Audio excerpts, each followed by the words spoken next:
had personally raped, cut off ears, cut off heads.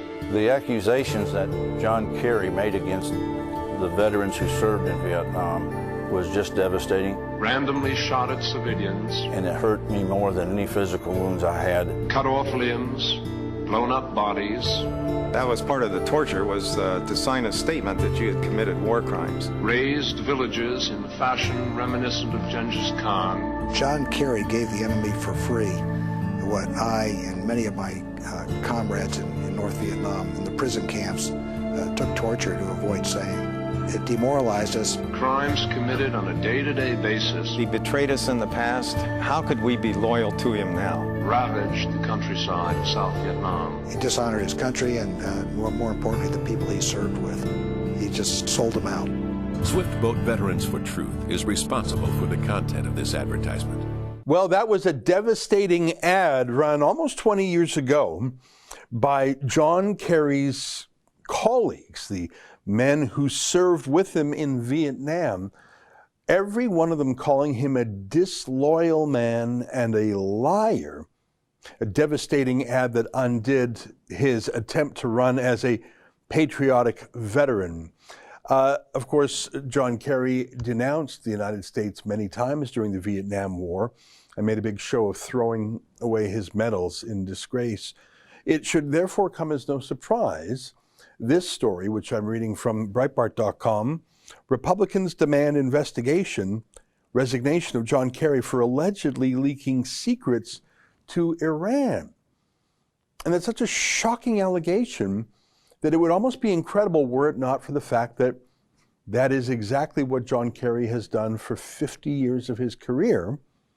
And more importantly, there is audio tape obtained by the New York Times that seems to corroborate it. Joining us now via Skype from the Los Angeles area is our friend Joel Pollak of Breitbart.com. Joel, great to see you again. I see two different responses by John Kerry. One is to deny it, as he does on Twitter. The other is a State Department spokesman, Ned Price, saying, oh, no, this is all publicly known. There's no secrets here. You're trying to blow up a nothing story. So which is it? Is he denying it?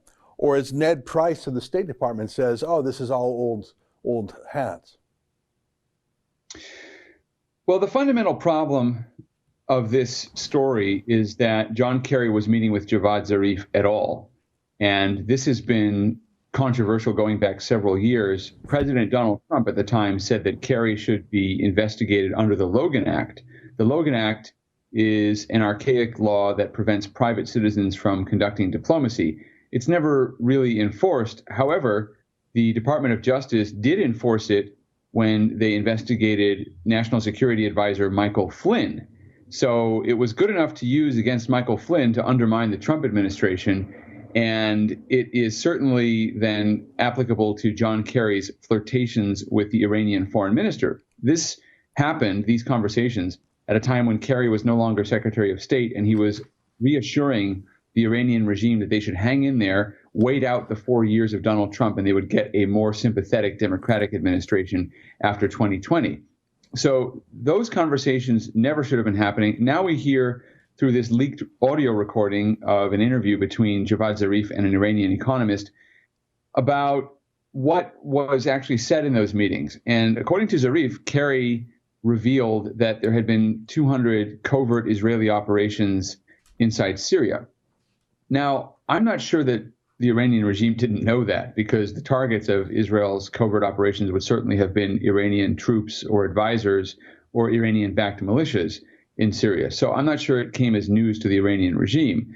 The State Department is also apparently relying on the fact that some of these covert operations were made public. In fact, they have cited, or Kerry has cited, some newswire reports in his own defense saying that Israel had made these covert operations known, or they had been reported by news agencies.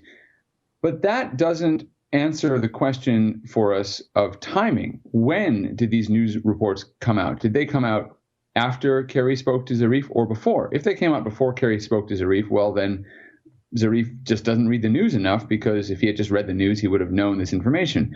But if these reports came out after Kerry spoke to Zarif, then we have to ask a very serious question about whether Kerry was leaking classified information or, at the very least, betraying an ally to one of our most determined enemies, to the Iranian regime.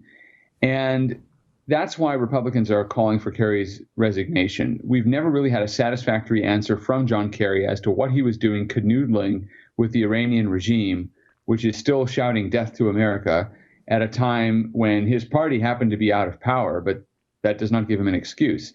And Kerry now is the climate czar, going around the world, flying around the world on private planes, trying to tell everybody else how to live their lives.